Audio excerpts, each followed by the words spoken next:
Nous voici au café Le Rostand à Paris en présence de l'artiste Philippe Geluck. Bonjour. Voilà, pour fêter les 40 années du chat. Il a été inventé en 1980 et donc voilà.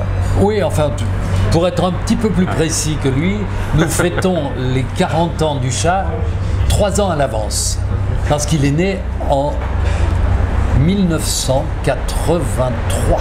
Oui, mais au niveau de la publication, non, mais sur le faire-part du mariage, c'était pas 80? Ah non, non, ah bon. Attends, si, c'était 80, oui. Mais sur le faire-part de mariage, ce n'était pas encore le chat, c'était un chat. C'est un avant-chat, d'accord. C'est pas pareil. Ah ouais. Tout à fait. Voilà, donc il y aura, pour fêter ça, et aussi pour l'exposition événement, à partir du 9 avril jusqu'au mois de juin 2020, il y aura sur les Champs-Élysées 20 œuvres en bronze, chacune de 3 mètres de haut, pour fêter le chat en grande pompe. Voilà, donc après l'exposition fera le tour de la France et elle se terminera à Bruxelles pour l'inauguration du musée du chat prévu en 2023. Pour les 40 ans du chat. Voilà. Donc il y aura parallèlement, vous aurez 3 œuvres picturales au musée Picasso pour une exposition qui s'appelle Picasso et la bande dessinée. Donc à ne pas rater non plus. Donc je crois que j'ai fait le tour de... Oui.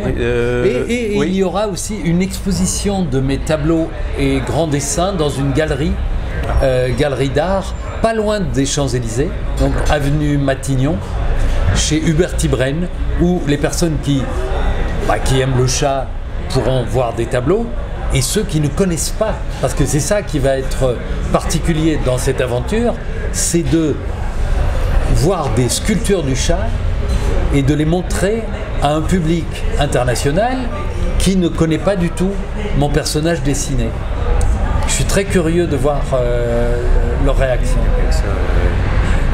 Oui, vous êtes un artiste que je qualifierais d'iconoclaste, mais qui aime les icônes. Donc on retrouve un peu ces deux pôles mélangés dans votre œuvre et aussi dans les œuvres que vous commentez. Ouais. Il y a ce double rapport, ce double équilibre. Et donc votre iconophilie, je sais qu'elle vous vient de vos parents. Ouais. Votre iconoclastie, elle vous vient d'où? De bien avant. Elle est propre au genre humain? Elle est propre au genre humain et puis elle vient de famille.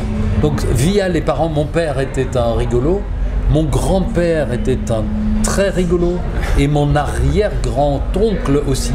Mon arrière-grand-oncle a donc l'oncle de mon grand-père a une histoire avec Angloland puisqu'il est né à Anvers, qu'il s'est lancé dans le théâtre, qu'il a traversé l'Atlantique et qu'il est devenu comédien à Broadway pour faire une carrière à travers tous les États-Unis à la fin du 19e siècle.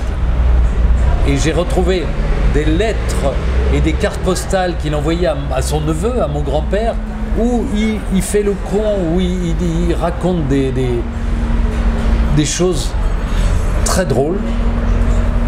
Je pense que dans la famille, on ne s'est jamais pris au sérieux et que l'humour a toujours été nécessaire à affronter les vicissitudes de la vie. Et dans les vicissitudes de la vie, pour mon grand-père, il y a eu 2 guerres mondiales, par exemple. Mais grâce à l'humour et aux alliés, il est passé à travers. Oui, et je pense à votre sketch La cuisine, que vous pouvez voir en ligne, qui vaut le détour. Vous ne l'avez pas vu depuis quelque temps? Non, mais je me souviens bien de la recette. Ce sont les filets de sole aux petits légumes que je vous recommande. Et donc, je me suis demandé à quel point les dadaïstes avaient eu un impact sur votre œuvre en général. Alors, pas eux directement, si ce n'est que de me dire que des crétins dans leur genre et dans mon genre ouvraient des portes de restaurants pour crier « Dada !» devant une assemblée qui ne savait pas ce qui lui arrivait, ça m'a toujours mis en joie. Mais je remonterai un petit peu avant les dadaïstes en citant des humoristes du 19e siècle comme Alphonse Allais, qui est une légende en France, Paul Bilot ou Sapek, qui, bien avant les dadaïstes, Marcel Duchamp et l'art abstrait, ont inventé tous ces mouvements au 19e siècle. On dit que Carré blanc sur fond blanc de Malevich, c'est l'œuvre fondatrice de tout l'art abstrait. Seulement 34 ans plus tôt, Paul Bilot et Alphonse Allais ont fait des monochromes. Le premier, le plus célèbre, c'est un monochrome tout noir qui s'appelle Combat de nègres la nuit dans un tunnel. Il y en a un qui est tout rouge de Alphonse Allais qu'il a intitulé Récolte des tomates sur les bords de la mer Rouge par des cardinaux apoplectiques. Monochrome rouge. Et ça, c'est en 1880 et quelques. Même à la Renaissance, il y avait déjà des effets de géométrie, il y avait des artistes qui faisaient des expériences. Très bien, Malevich, Dada et Duchamp, mais les choses avaient été faites. Sapek, par exemple, avait dessiné une Joconde fumant la pipe 34 ans avant Duchamp qui lui dessine des moustaches. Donc, c'est peut-être les humoristes qui ont inventé les grands mouvements artistiques du XXe siècle. Et donc vous sculptez depuis 25 ans, plus de 25 ans. Oui. Est-ce que vous réalisez à l'échelle monumentale vous-même les sculptures? Bien sûr, je prends un bloc de marbre que je fais venir de Carrare, et qui mesure donc 3 mètres de haut. Vous libérez les esclaves. Comme et je vois le chat qui est dedans. Le marbre est une technique très compliquée parce que quand on termine je sculpte tout le chat et puis la flûte, parce qu'il joue de la flûte et le petit oiseau. Et si je casse l'oiseau à la fin, je dois tout recommencer. Donc, non, je sculpte... avec de l'argile, non? Avec de l'argile, oui. En fait, il y a deux manières de sculpter. La première, c'est à la façon de Michel-Ange et des grands Grecs, c'est d'enlever de la matière pour faire apparaître l'objet, ou alors d'une autre façon, c'est en ajoutant de la matière et en modelant à la terre glaise. C'est ma technique. Rodin faisait pareil. Oui. Alors, il était meilleur sculpteur que moi, mais c'est la même technique. Et donc, Rodin... Et à l'échelle monumentale, vous le faites aussi, non? Je sculpte à la taille de 50 cm. D'accord. Je fais mon modèle. Ensuite, anciennement, des spécialistes pouvaient reproduire en très très grand une copie exacte avec les instruments de mesure, etc. On le fait maintenant de façon électronique. On scanne la forme et puis on la fait reproduire en très grand au moyen d'une fraise qui resculpte en grand. Après, je retravaille le grand format et c'est ce format-là qu'on moule et puis qu'on reproduit en bronze à la taille monumentale. La plupart des artistes faisaient ça au 19e siècle déjà, bien sûr. Sans les machines. Ouais. Et d'accord. Et alors il y a des artistes comme César qui ont utilisé plein de matériaux différents. Est-ce que vous pensez que vous serez tenté de faire un chat en sucre, en acier, en or massif, en viande de chat? En viande, ça pourrait être pas mal, mais je risque d'avoir peu de visiteurs véganes sur l'exposition. En sucre, c'est une très bonne idée, mais il faut être certain qu'il ne va pas pleuvoir. Oui, mais on peut le coller avec, si on ajoute de l'eau. On met du bronze autour du sucre, alors autant faire le bronze directement. J'utilise comme César, je compresse une voiture. Dans une des sculptures, j'ai fait tomber un grand chat de bronze sur une vraie voiture que j'écrase, j'expose le tout et j'écris en dessous, pour une fois, c'est une voiture qui s'est fait écraser par un chat. Voilà. Vous défendez la cause animale. Bien sûr. Ouais. Trop de moustiques, de mouches et d'enfants même ont été écrasés par des voitures. Donc halte à la violence routière. Oui. Et quel est l'artiste étranger ou français qui vous séduit le plus actuellement?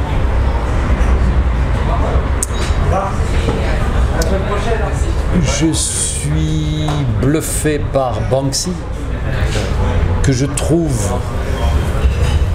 étonnant parce qu'il invente continuellement des concepts d'art contemporain, notamment son tableau qui se découpe chez Sotheby's. Vous savez, l'image qui se découpe en morceaux. Ah, je la connais pas.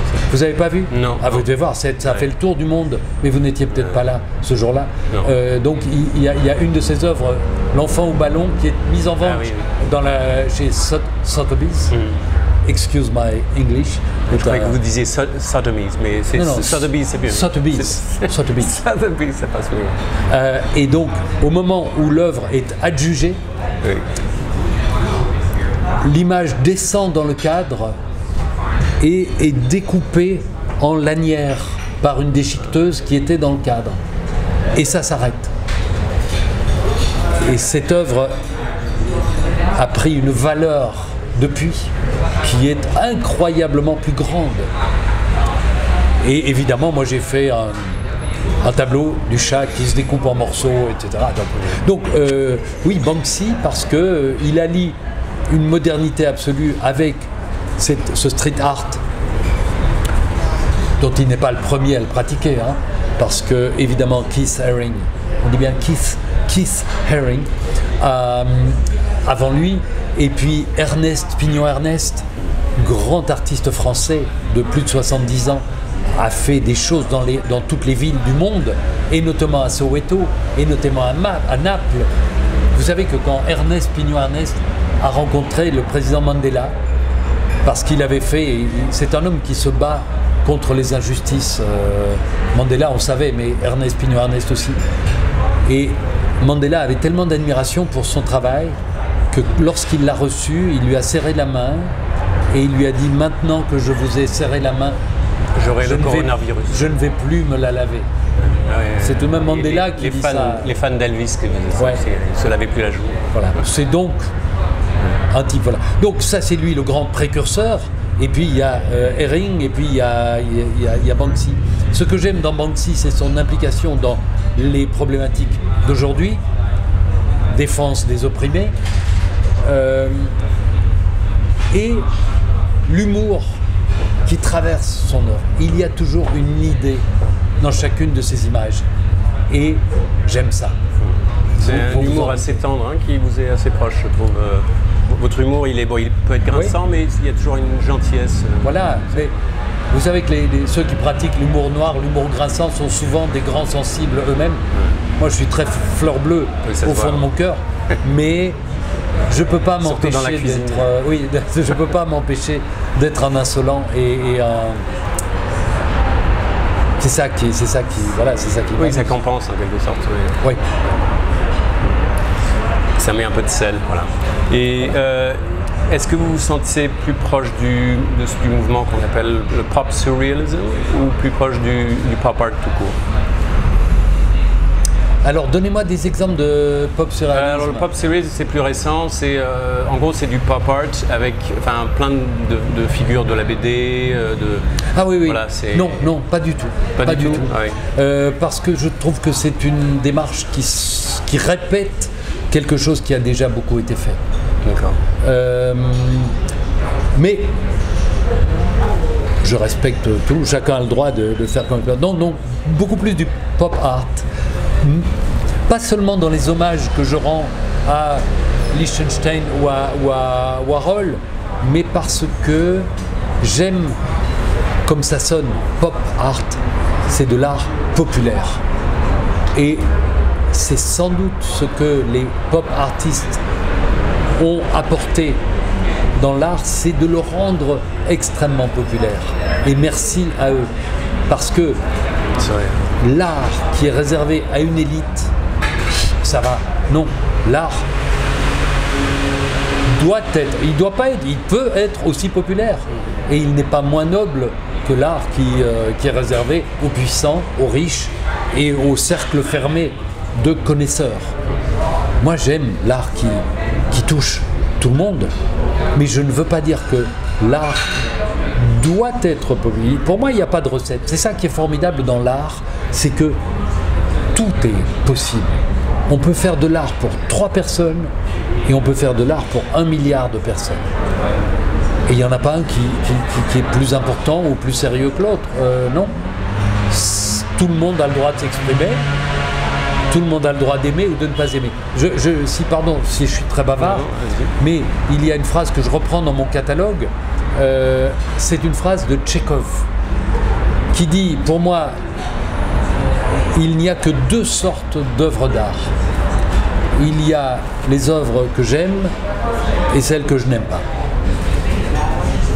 Et il n'y a rien d'autre.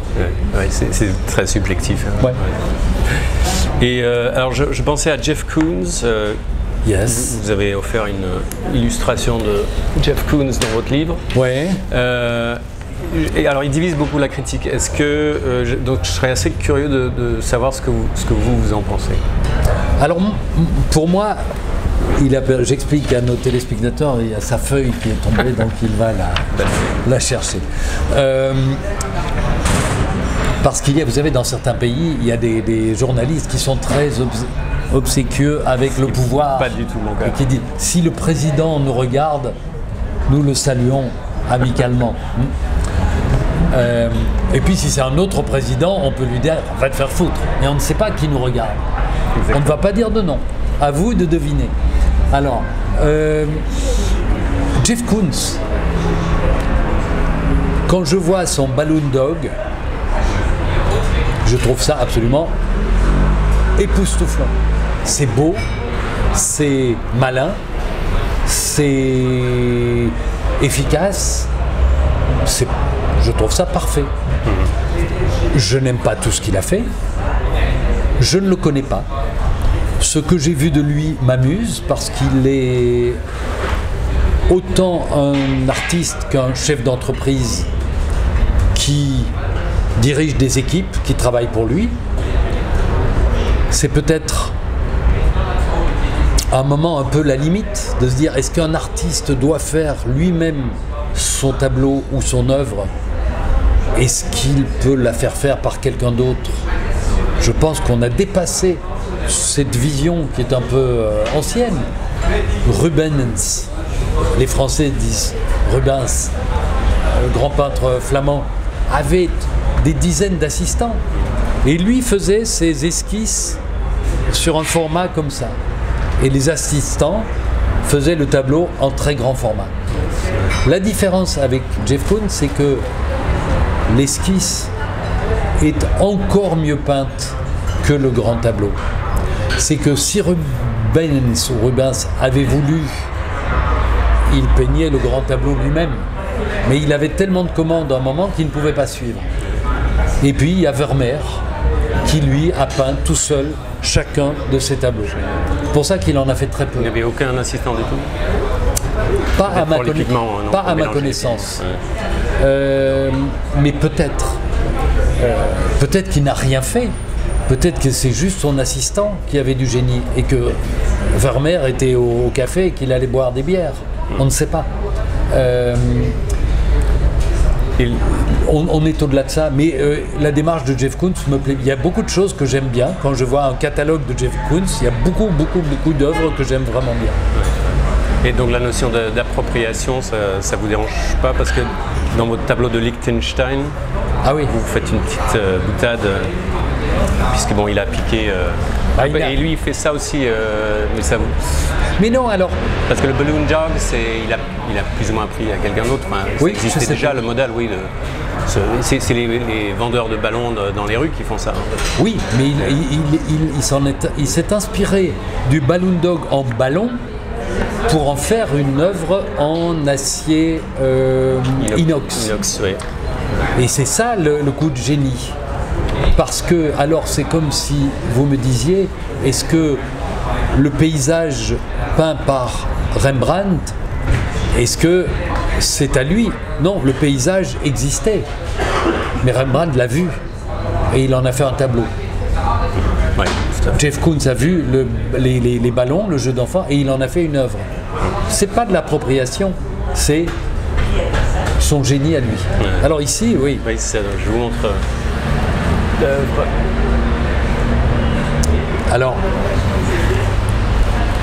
Là, vous êtes en contradiction. Hein. Ça va être dur d'expliquer. ça va être dur, je suis très mal, je vous demande pardon, je suis pris. Donc, je crois qu'ils n'ont pas eu le temps de lire. Ah, d'accord. Non, c'est pas grave de lire et de traduire en plus oui, c'est vrai, en anglais. Donc, le chat est sur un tableau, dessiné à la façon de Liechtenstein, avec ses trames de couleurs et les couleurs propres à Liechtenstein, le bleu, le jaune, le rouge. Et le chat nous dit, Liechtenstein a fait son beurre en pillant les comics, Gueluc fait le sien en se pillant lui-même, c'est plus moral et c'est aussi joli. C'est très vertueux. Je renvoie à Liechtenstein, que j'admire, qui m'a, quand on a reçu ça dans les années 60, c'était une découverte, c'était magnifique. Ce que Liechtenstein a fait, la première chose qu'il a faite, c'est de faire un Mickey agrandi pour son fils, et il l'a traité comme il va faire ses tableaux après.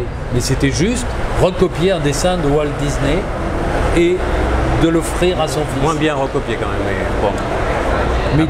À la va-vite, oui. C'est vrai. Ouais. Là-dessus, il se dit, mais ça pourrait devenir une démarche, et il crée ce que l'on sait. Quand je dis il pille, non, il reproduit des cases de dessinateurs de comics très populaires et en fait des tableaux. Donc ce n'est pas son dessin qu'on voit sur le tableau, c'est le dessin d'un dessinateur inconnu parfois, avec ses filles magnifiques, ces blondes qui pleurent, les crying girls, c'est juste beau. Mais ça devient du Liechtenstein. Et donc j'ai simplement fait ce tableau en espérant que les héritiers, que la fondation Liechtenstein me disent un jour « Mais vous n'avez pas le droit de faire ce tableau parce que vous pillez Liechtenstein ». Moi je dirais « Attendez, votre patron, il a pillé tous les dessinateurs qui étaient là avant lui, donc c'est un prêté pour un rendu ».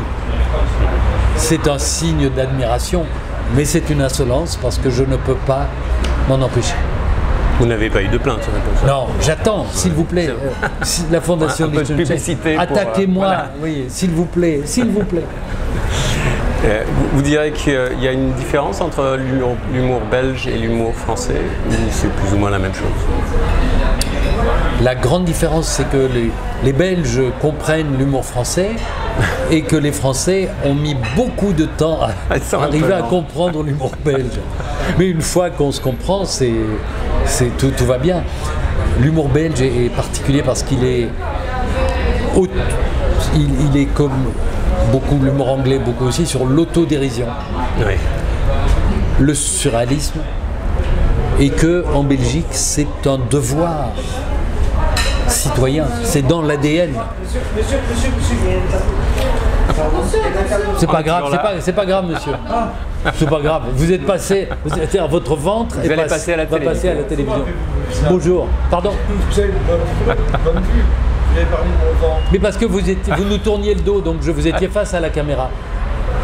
Et si votre braguette avait été ouverte, on aurait vu peut-être d'autres. Si vous voulez présenter votre braguette, c'est comme. C'est pas grave, on n'est pas en direct. Je n'ai rien coupé, mais c'est pas grave. Non, bien sûr. Oui, oui, donc on parlait de. Oui, de l'humour en Belgique. Donc l'humour en Belgique, ça fait partie de notre ADN, DNA, de notre patrimoine. C'est ça. Et il y a Frédéric Beigbeder dans son dernier roman, L'homme qui pleure de rire, qui parle de l'autodénigrement. Il dit que c'est le seul dénigrement qui reste socialement acceptable. Qu'en pensez-vous? Pour moi, il y a une différence entre autodénigrement et autodérision. Parce que dans le dénigrement, il y a quelque chose d'un petit peu condescendant, parce que c'est drôle que lui parle de cela, parce qu'il a tout de même fait partie d'une société parisienne, d'une élite intellectuelle parisienne, et je pense un peu financière, de gens qui se retrouvaient la nuit dans des boîtes, un peu ceci. Donc on ne se connaît pas, oui, on s'est croisés, mais donc peut-être que l'autodénigrement peut être une suite du dénigrement d'autrui. Oui. L'autodérision précède la dérision sur autrui. Je me suis fait une règle, c'est de ne m'autoriser à rire des autres que si je suis capable de rire de moi. L'explication, c'est... Ça reste un mot chaleureux. Je ne savais pas que j'étais capable de dire des choses aussi profondes. Merci c'est moi qui suscite ça. Merci de me révéler à moi-même. Et donc une question qui me taraude, pourquoi un chat plutôt qu'un chien? Parce que sur le carton de mariage que vous évoquiez tout à l'heure, lorsque nous sommes mariés, ma femme et moi, en 1980, je nous avais représenté en forme de chat sur un carton qui se pliait comme ça en deux. On retirait le carton de l'enveloppe et on voyait une madame chat avec un grand sourire. Et quand on ouvrait le carton, on voyait un monsieur chat qui était en train de lui offrir ses hommages. Et on disait merci pour les cadeaux. Voilà. Et le monsieur chat portait des lunettes rondes, comme les miennes, voilà, mes lunettes traditionnelles depuis toujours. Il y a eu John Lennon avant moi, et puis maintenant c'est moi. Et ce carton a fait rire tout le monde, et le chat, le personnage, est né 3 ans plus tard. Donc, sur le carton de mariage plié, ce n'était pas le chat, c'était un chat et une chat, il a évolué. Et une madame chat. Pourquoi des chats? Parce que j'avais dessiné, j'ai gardé les croquis de l'époque, j'avais d'abord dessiné 2 lapins, parce que ça nous a semblé un peu trop évident, enfin de voir des lapins, tac tac tac, voilà. Et puis j'avais dessiné des chiens, et ça nous avait semblé pas très joli. Et c'est vrai que, bon, les lapins c'est mignon, ça va très vite, les chiens, c'est pas si joli à voir, je trouve, des chiens qui copulent. On leur jette un seau d'eau, on leur dit arrêtez, etc. C'est pas. Et les chats, on ne sait pas comment subtil, ils le font, ils se cachent pour le faire. Ils n'exhibent pas. Et nous avons trouvé, ma femme et moi, que les chats étaient plus proches de nous. C'était plus poétique, plus subtil, plus allégorique. Et c'est pour ça, sans doute, s'il y a eu des chats sur le carton, qu'il y a un chat qui naîtra 3 ans plus tard. Voilà pourquoi. D'accord. Merci beaucoup. Donc l'exposition qui commence le 9 avril sur les Champs-Élysées. D'accord. Si vous voulez, je vais aller... Arrêtez le bout. Non, c'est pas celui-là. Voilà. Ah non, ça n'a pas marché. Vous connaissez mieux votre matériel que moi. Voilà.